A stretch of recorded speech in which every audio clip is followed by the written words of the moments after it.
uma pegadinha para Jesus, porque João Batista já estava morto por ter denunciado o adultério no palácio e o divórcio. E duas escolas correntes estavam em briga, Eleu e Shammai. Uma liberava o casamento por qualquer motivo. Quando vamos para Deuteronômio 24, vamos perceber que Moisés, ele não edita um mandamento, ele normatiza uma questão que já era fluente na cultura. Quando o homem, por qualquer razão, mandava a mulher embora. Então Moisés estipula a carta de divórcio por relação sexual ilícita, para que pelo menos ele tenha o trabalho de redigir a carta e ir ao sacerdote. E aí pedir o seu divórcio e desligamento daquela mulher. Tal era a pressão que culturalmente a mulher sofria já naquela época.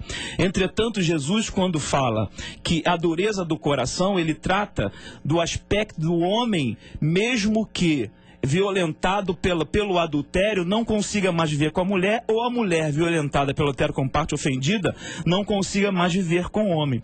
Se nós abrirmos esse leque, nós vamos entrar numa coisa muito comum hoje, que parte dos divórcios são realizados, quando as pessoas dizem assim, incompatibilidade de gênero, eu olho para ela, não sinto mais amor, não gosto, quero me divorciar. Se nós banalizarmos o divórcio, né? Agora, entendo sim que há outros mecanismos para ser feito. A mulher vai apanhar até morrer? Claro, não, como o colega falou aqui, claro que não, e nem eu disse isso. Nós podemos separar, né, a intervenção de uma pessoa que possa ajudar o casal, separar a mulher deste homem, e se perdurar esse fato, já que são evangélicos, nós acreditamos na restauração de uma viciada, nós acreditamos na restauração de uma prostituta, nós acreditamos na restauração de um traficante, nós acreditamos na restauração de uma pessoa que tira a vida de outra, mas parece que não acreditamos na restauração de um casamento de um agressor. Pastor, perdão. Me permita, eu concordo com a restauração de um viciado, de um ladrão, de um homicida, concordo. Todos nós, né? E o sistema prisional está aí para isso. Assim como eu também concordo com a recuperação de um homem violento. Mas o sistema prisional está aí para isso. E um homem violento, o melhor lugar para ele se recuperar é na cadeia. Ou pelo menos debaixo da tutela do Estado. Porque dentro de uma casa, a disparidade, ela é muito grande, e o poder físico que esse homem tem sobre a mulher é muito grande. E Pedro, ele fala uma coisa que me chama muito a atenção na primeira carta de Pedro, capítulo 3, versículo 7, ele diz: do mesmo modo, vocês, maridos, sejam sábios no convívio com suas mulheres, e tratem-nas com honra, um vaso mais frágil, como parte mais frágil e co-herdeiras do dom da graça da vida, de forma que não sejam interrompidas as suas orações. O que é isso? É Pedro considerando que as mulheres merecem, precisam ser tratadas de maneira diferente, porque são diferentes. E a lei, ela procura dar tratamento diferente aos diferentes. O legislador tem essa preocupação. O meu grande desespero é porque nós temos visto mulheres que são violentadas fisicamente, e elas, por não terem condição financeira, ou por não terem uma condição física para se protegerem, por terem medo das ameaças, elas não denunciam e acabam se submetendo. E o ciclo, a Lei Maria da Penha, ela vem por isso, porque ela demonstra o ciclo da violência doméstica. O cidadão que é um agressor, ele não vai parar de agredir enquanto não matar essa mulher. E vamos perguntar a vocês aqui o seguinte: a gente e nós vamos aprofundar um pouco mais isso para nossa edificação, compreensão e até para informação mesmo dos nossos amados ouvintes que nos acompanham ou vivem um drama como esse, e aqueles que não vivem certamente conhecem pessoas, e alguns têm isso em suas histórias. Pode não ter sido com ele, com alguém que ele conhece hoje, mas aconteceu com a avó, aconteceu com uma tia. Tem uma história sobre esse assunto. A gente não tem ideia de como isso é capaz de traumatizar uma pessoa que, mesmo sem ter grande consciência disso, acaba vivendo na defensiva a vida inteira. Agora eu queria chamar aqui para a mesa para que vocês orientem os nossos ouvintes, porque me deu a impressão, e eu não sei se eu ouvi claramente, o doutor Gilberto abordando uma discordância de Jesus e Paulo, dizendo inclusive: eu prefiro ficar com Jesus do que com o que disse Paulo. Se prefere ficar com um do que com o outro, há discordância, então nós vamos explicar isso para que não haja dúvida para os nossos ouvintes, porque nós todos aqui, imagino eu, entendemos que a Bíblia se complementa e as interpretações, elas não são isoladas. Um texto interpreta o outro texto, nós vamos conseguindo compreender o todo a partir das partes, né? Se é que estou me fazendo entender. Voltamos já já com essa explicação para os nossos amados ouvintes. Pesquisa 93. Marcela Bastos, bom dia. Bom dia, J.R. Vargas. Bom dia a você, nosso ouvinte nota 10 dos nossos debatedores. E a pesquisa de hoje pergunta: na sua opinião, a Bíblia respalda um divórcio por violência física? Dos nossos ouvintes que ligaram para o 24610093, 67% deles não acreditam que a Bíblia tem esse respaldo. 92% dos nossos ouvintes acreditam que sim, que a Bíblia respalda. Então, na sua opinião, a Bíblia respalda um divórcio por violência física? Ligue 24610093 e participe com a gente agora dessa opinião. E a sua participação pra gente é muito importante. Você concorre ao programa a 2 super CDs.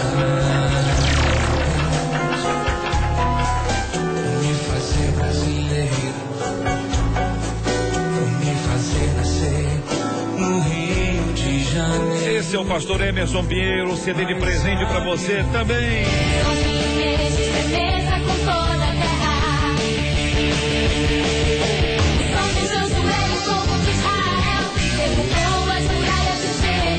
Esse é Aline Barros, o CD Aline Barros e Companhia Volume 2 pra você no programa de hoje. E tem também aqui o CD Adorarei do Emerson Pinheiro. Ligue 24610093 e participe aqui na 93 FM. Estamos juntos no Debate 93. Apresentação: J.R. Vargas. Debate 93. A discordância, Paulo discordou de Cristo? Vamos explicar para que não haja dúvida, companheiros, por favor. De jeito nenhum. Ao contrário, o que o pastor Hélio fez foi justamente ratificar tudo que falei. Só que ele colocou uma expressão que não está no texto quando ele falou que Jesus teria direcionado para o adultério.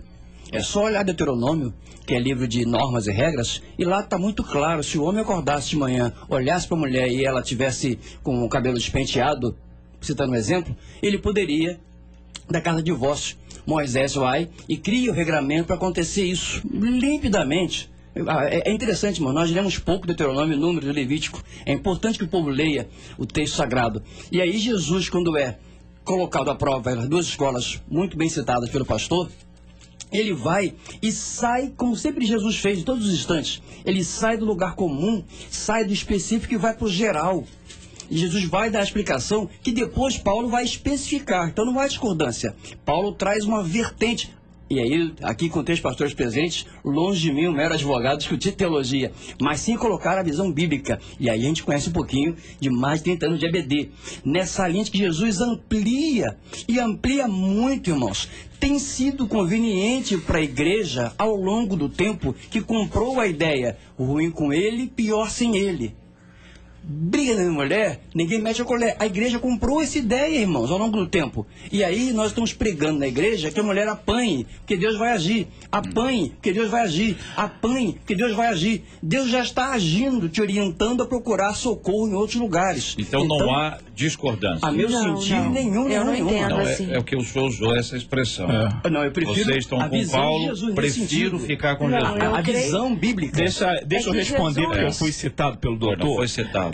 Deuteronômio 24:1 diz assim: quando um homem tomar uma mulher e se casar com ela, então será que, se não achar graça aos seus olhos, por nela achar coisa ofensiva, essa ideia da coisa ofensiva vai culminar lá em Jesus, quando fala sobre relação sexual ilícita, sobre a impureza, né, sobre o porneia no grego. Então, há uma condição, sim, velada, clara, que o divórcio só era permitido pela relação sexual ilícita. Entretanto, me parece que eu não defendo aqui o agressor, jamais, mas defendo o casamento. E aí nós temos vários mecanismos que antes do divórcio pode ser feito, não é? A denúncia cabe. Eu creio que a denúncia do agressor cabe como um ponto de... A Bíblia diz assim: se você procede mal, teme, porque a lei, o autoridade, ele é vingador de Deus. Então esse homem tem que temer, sim. E a denúncia cabe. Agora, o divórcio não, porque se Deus quiser restaurar este homem, mesmo que a mulher esteja separada dele, mesmo que ela tenha voltado para um lugar onde a sua integridade física está respaldada, a coisa pode mudar, né? Eu não creio que um agressor, porque já vi alguns agressores mudando, que ele bate na mulher até matar. Eu acho que a posição do colega aqui foi muito forte.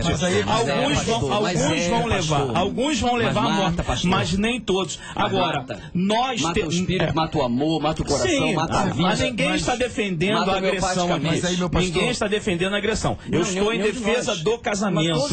E eu acho que o divórcio não fará do agressor deixar de ser agressor. Com certeza. O pastor Daniel disse já isso. Mas vai livrar uma vítima. Perdão, o divórcio é o último do último escape. Sabemos disso. Mas ele é uma alternativa bíblica, sim, espiritual, moral, em que é todo o embasamento de que Deus ama esta pessoa, irmãos. Essa é a vertente. O que eu desejo colocar, querida, é o seguinte, o pastor colocou essa questão de que o agressor não vai matar. Está provado isso juridicamente, criminalmente. Estatísticas. Tá? E a elaboração da Lei Maria da Penha, todos os juristas são unânimes disso. O agressor, ele tem um ciclo, que é um ciclo natural. Ele faz hoje um empurrão, e é por isso que eu digo para a juventude, se o teu namorado, querido, se o teu noivo, ele apertou o teu braço de maneira agressiva, se ele te empurrou de maneira agressiva, tenha cuidado com isso. Isso é um anúncio do que pode vir pela frente. E aí um dia, ele dá um empurrão.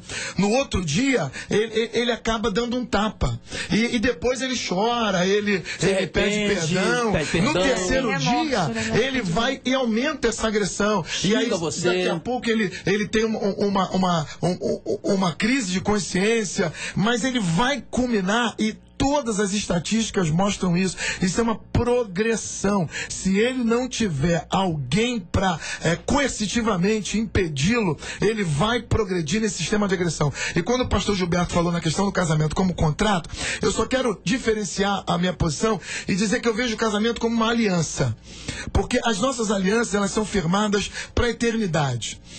Deus, de fato, e nós já falamos, o pastor já falou, o casamento não é uma coisa que deva ser dissociada ou que permita o divórcio. Deus odeia o divórcio. O profeta disse isso. Só que o casamento tem regras. E Paulo, escrevendo aos Efésios, ele diz: da mesma forma, vós maridos devem amar cada um a sua mulher como a seu próprio corpo. Quem ama a sua mulher ama a si mesmo. Além do mais, ninguém jamais odiou o seu próprio corpo. Ora, se um homem é capaz de agredir ao seu próprio corpo ou agredir a sua esposa, e esse é o nosso foco hoje, ele quebrou a aliança. E é disso que eu quero, é essa posição que eu quero colocar. Ele quebra a aliança de maneira violenta e isso gera uma vítima. Isso gera um problema. Eu concordo com tudo que foi dito aqui. Só acho que está havendo uma confusão, talvez, eu não sei, até de repente os ouvintes podem estar, porque a gente está tratando aqui da questão do divórcio e parece que até a questão de um novo casamento, porque o Senhor Jesus, em Mateus, ele vem tratar a questão do divórcio já apontando para um novo casamento. Olha, é permitido um novo casamento quando há relação sexual ilícita. E o texto até que o doutor Gilberto citou, de Mateus capítulo 19, versículo 8, por causa da dureza do vosso coração é que Moisés vos permitiu repudiar, na verdade o Senhor Jesus ele está respondendo a uma pergunta dos fariseus, né? E aí ele vai restringir a questão do divórcio, que como o pastor Hélio aqui citou, tinha uma escola liberal que permitia o divórcio por qualquer coisa. Então ele vai restringir, olha, não sendo por relação sexual ilícita, não pode divorciar e não pode ter um novo casamento, porque se tiver, aí vai estar em adultério. Já o apóstolo Paulo, ele vai ampliar essa questão, até ele está respondendo a questões da igreja de Corinto, e ele vai colocar a questão, por exemplo, do descrente com o crente. Se o descrente quiser separar, o crente não fica sujeito à servidão. E a última possibilidade de um novo casamento é a questão da viuvez.